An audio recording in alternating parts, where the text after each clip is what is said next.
hello. Hello. I am Agent T. Brown. So a little bit about me before I, get into the spiel. So as I said earlier, I am one of the EAP coordinators for the command. This cycle was a little bit difficult trying to get, class together and people to participate. So I'm glad you guys are here. First off, thank you so much. So a little bit about me. I've been in the Navy going on almost 8 years in September. I started out as an undesk seaman on board the USS Pearl Harbor. That's where I got my warfare pin. It's definitely a humbling experience being a deck seaman and then actually getting your desired job. Fortunately, I was unable to deploy with them. I did my time on the ship and then deuced out. Then they're like, we're going to deploy. And I was like, this is really upsetting to me because I couldn't extend for the deployment because I was going to corps school. First duty station as a corpsman was actually here at Walter Reed. Yes, this is my second tour here. Picked up E4 right out of corps school. This was before they did that whole top 10% gets advanced. So I actually picked up off the test right out of corps school and made it. It took me 7 attempts to make second. I had to adjust my studying to fit me. So after I did my time here, I went to cardiovascular tech school, which if you don't know what that is, you're missing out. It's a good time. We are one of the unicorns of the Navy. We're also one of the hardest programs offered to corpsmen. You have biomed tech, you have IAC school, but cardiovascular tech school is definitely the hardest. We get looked at as very specialized individuals. Then CBT school. I was actually in school during COVID, so that was a good time. That's kind of where I picked up a lot of the best practices, study habits that I have. H1 said he's a crammer. That's not how my life works anymore because that's just not beneficial for me. I'm gonna kind of tell you guys how I studied when I picked up second. CBT school was not a STAR program, so I still had to study and take the test while I was still in school. And then got sent back here. And I've been here since almost 2 years now, and it's been a good time. So there are different programs and apps and stuff that you can use to study, right? So there's the Navy BMR, there's Blue Jacketeer, there's reading the instructions, there's hoping for the best, right? So I was using Blue Jacketeer. The one thing that I did not like about Blue Jacketeer is I never answered enough questions to get to those new questions, right? So it's a lot of repetitive, which is great because, the more you study, the more you repeat what you're learning, it's, isn't stuff that's going to stick in your head. Well, a lot of the stuff that was sticking in my head, I wasn't seeing on my exams. So it was not as beneficial for me as I wanted it to be. However, it is useful in a certain manner. So if you get on Blue Jacketeer and you click on the PDF, a lot of times you open the PDF that it has and it's highlighted a lot of really good information. So there's instructions that are 70 to 180, 200 pages long. You scroll through it and you start seeing all these highlighted things. Those are beneficial. Those are some of the numbers, the programs, the different things that you're looking at. So what was very beneficial for me, like I said, I went through school during COVID, is a lot of different commands were hosting EAP online. So they were also posting their EAP PowerPoints to different platforms on Facebook. There's a lot of Navy advancement or corpsman advancement things. So what I personally did is I got on to their EAPs once they posted all of their slideshows, and I would reference those slideshows with the actual instructions. So I read a lot of instructions along with PowerPoints. For me, that was very beneficial. I scored in the top 99 percentile. I got paid early. That's a real thing. I didn't believe it. I was like, everybody's lying to me. Nobody got paid early. I scored the best I've ever scored on any test. I think I cut a 68 on the E5 exam after 7 times taking it. So I can honestly tell you, I walked out of my exam and my instructor was like, how do you think you did? I was like, I either failed this hard or I blew this thing out the water. That was the other two, because at an hour, when they're 1 hour has elapsed, I was on question 130. Because I was just going.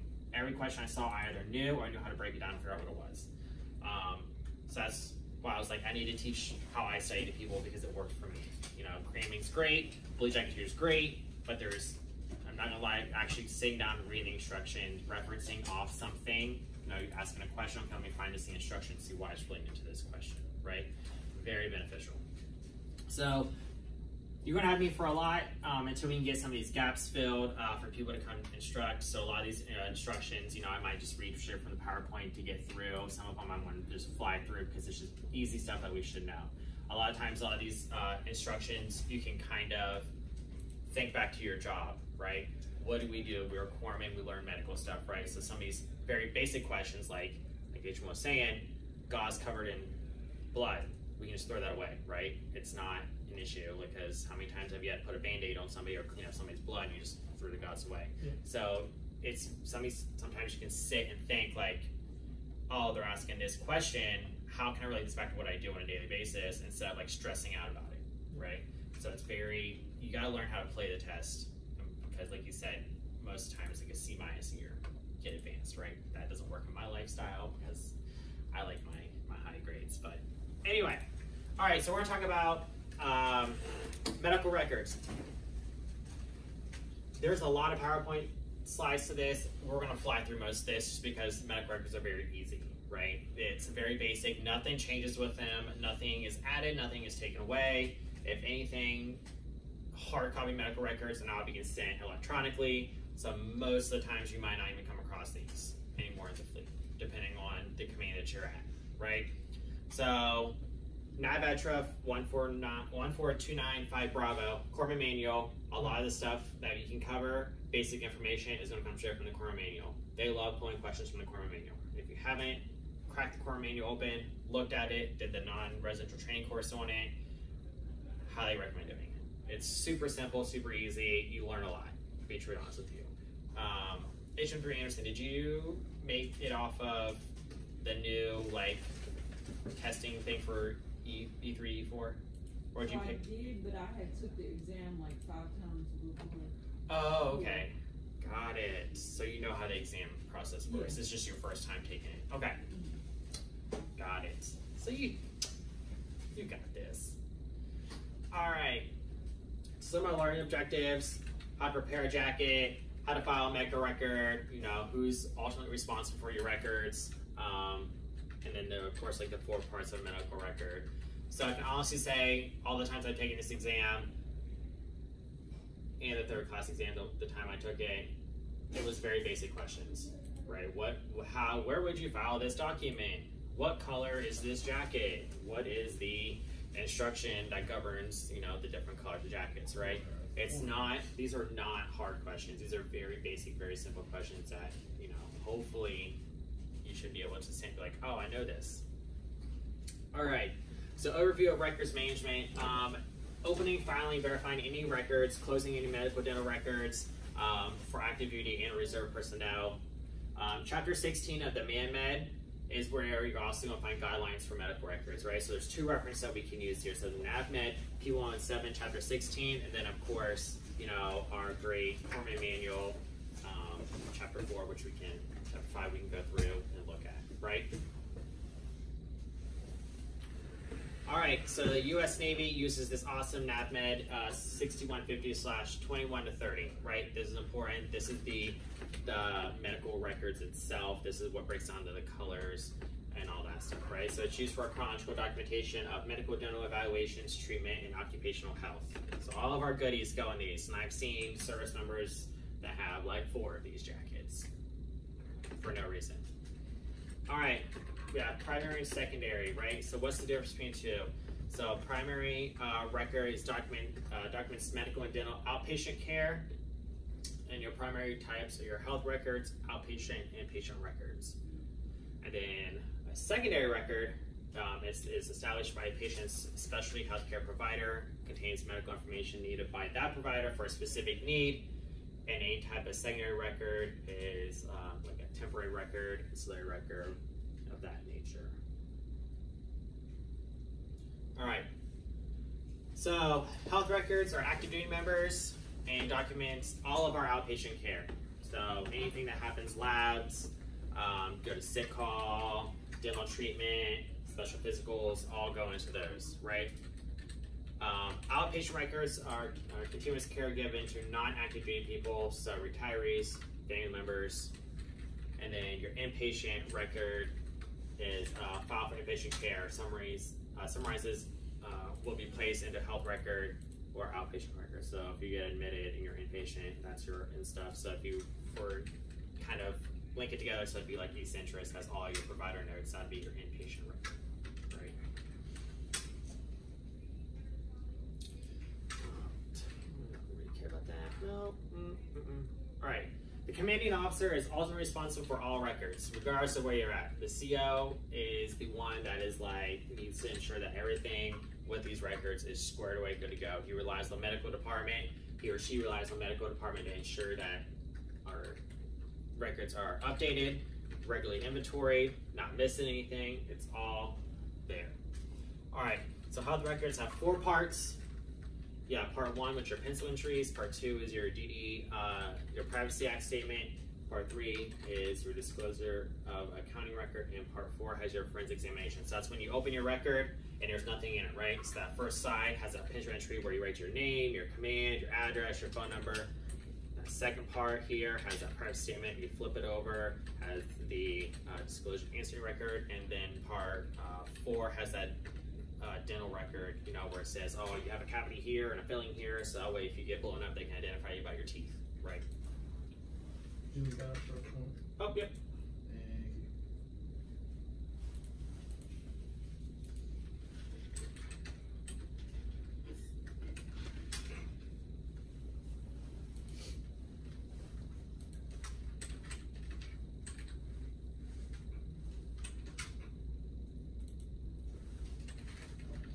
Thank you. Yep.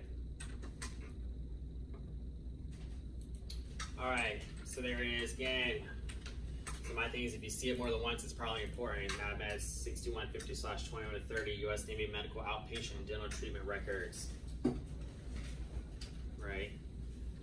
So use a felt tip or permanent black ink pen, excluding any of the pencil entries. So the front of the chart gets that nice felt tip or black permanent ink pen. That's where we start marking things, right? Half-inch red cellophane tape to indicate active duty record, and then the collar of jacket corresponds with the second to last digit of social security number. Second to last digit, right? So you get your full name, no middle name. If there's no middle name, or no middle name, and a min, right? Yep. You also identify some with the flag or general officer, and that's on the front of the cover, right? You can mark all that. All right. Okay, family member prefixes. All of us in this room are a 20. A 20 slash, you know, our social security number, right? Yep. 4 military 00. So, there is always some type of question on every exam about these family member prefixes. So make sure you know them, right? Yep. So as sponsors, we're 20. Children are 01 to 19. A spouse is 30. So your second spouse would be 31, 32, 33, 34. Yes, I've seen it. It is what it is. Mom, stepmom, 40, 44. Father, stepfather, 45, 49. So mother-in-law, father-in-law, you can add them as dependents if you are taking care of them, and they get their own special number as well. Why would we do that? I don't know. And then any other authorized dependents is 60 to 69. So civilians are 98, and all others are 99. Who would fall under like a 99 category? Foreign military. So foreign military 00. So who would fall under like all others?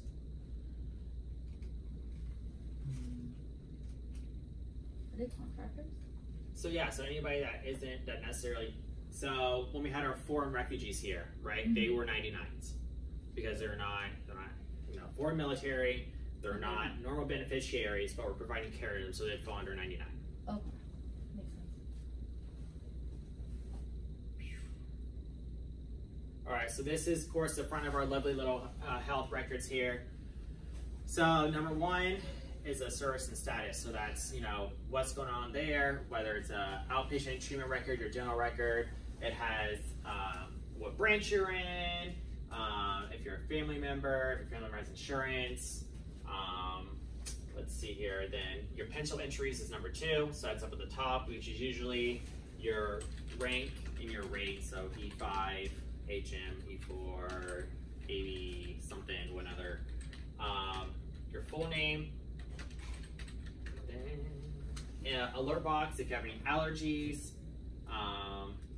annual verification. So you don't normally see a lot of these, but this is where on ships you would start marking, no, it was verified this year. So 2010, for example, we verified this 2010, 2011. So That's an easy way to make sure that you're checking every record every year and you're not missing something, right? And yeah, sounds about right for that. All right, so inside the cover, this is that pencil insert I was talking about. So it's the date of arrival, your PRD, your home address, phone number, community, UAC. That's all in pencil. Why is that? Because we don't stay at the same place for all 20 years we're in the military, however long we rotate, right? So that's what that is. Part 2, like I said, is your Privacy Act statement. Part 3 and 4, we've already talked about, well, the forensic exam, making sure, you know, if we get blown up, they can find who we are by our teeth. It's always positives. All right, terminal digit filing system, right? So this is how we file all of our stuff. So this, they're divided into 100 equal parts, 0 to 99, except all social security numbers ending with an 89 are filed in section 89, right? So for an example, you read from right to left, like Japanese comic books. So your primary number is 89, secondary number is 67, and the third number is 1, 2, 3, 4, 4, 5. So, there are many different ways to remember things in the military, and ditties is our favorite thing.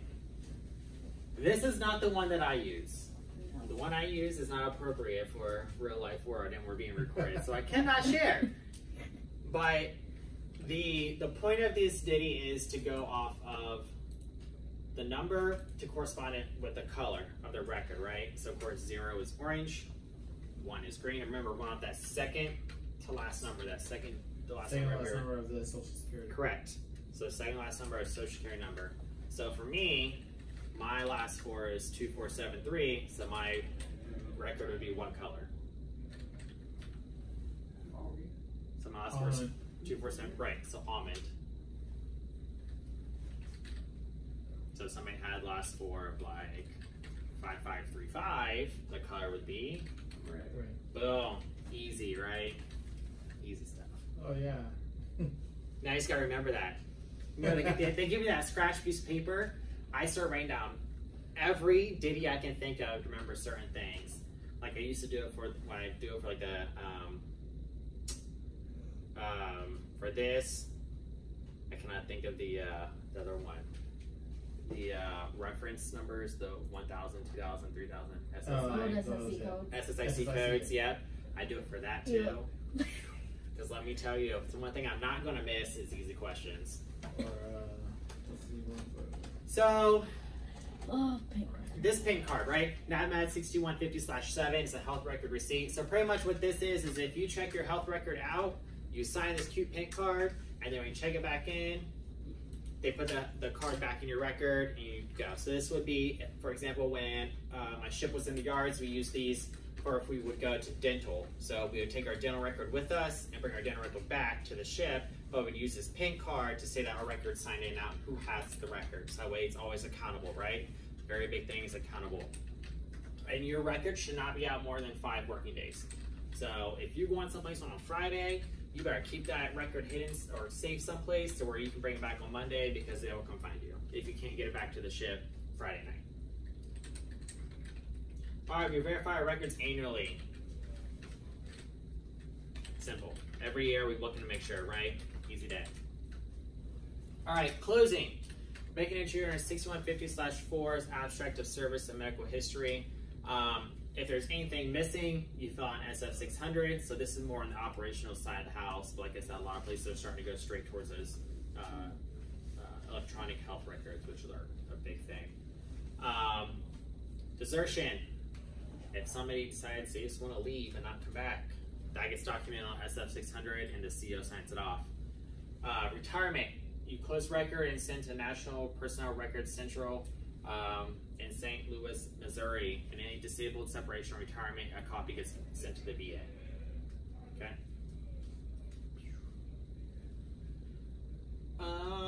Let's see, for our health records and outpatient records, custodian will open a replacement record. A replacement will be written on front of a jacket in all forms.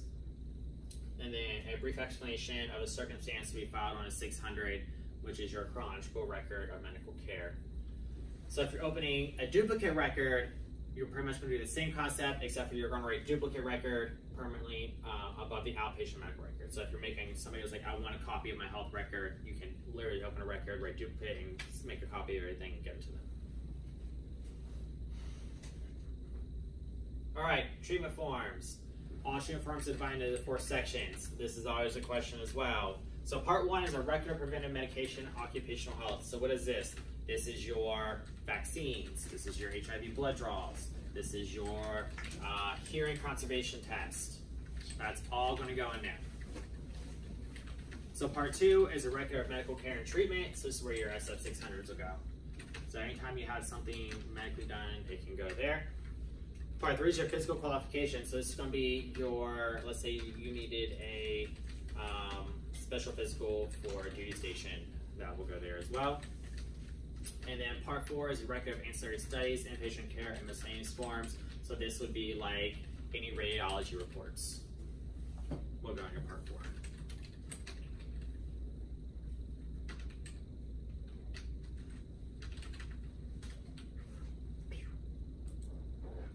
We're not going to do a review. Who cares? Let's get through.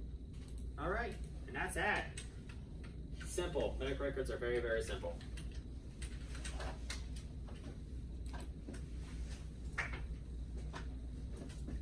Any questions about medical records?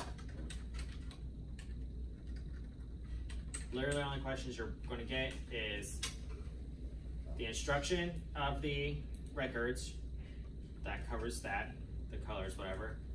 What color corresponds with which, last 4, terminal filing, digit system, and then, where would you place this document in a 4-sided spot, right?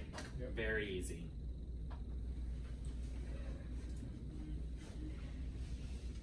The only points that we need to know,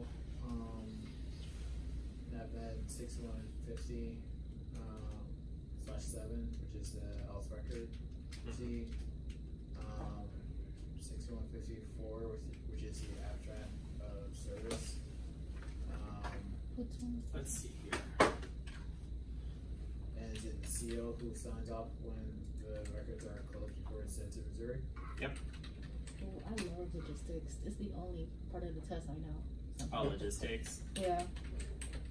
I don't know why I know supply stuff. That's Never good. dealt with it. Because that's. Let's see here. But here I am, getting good scores on it.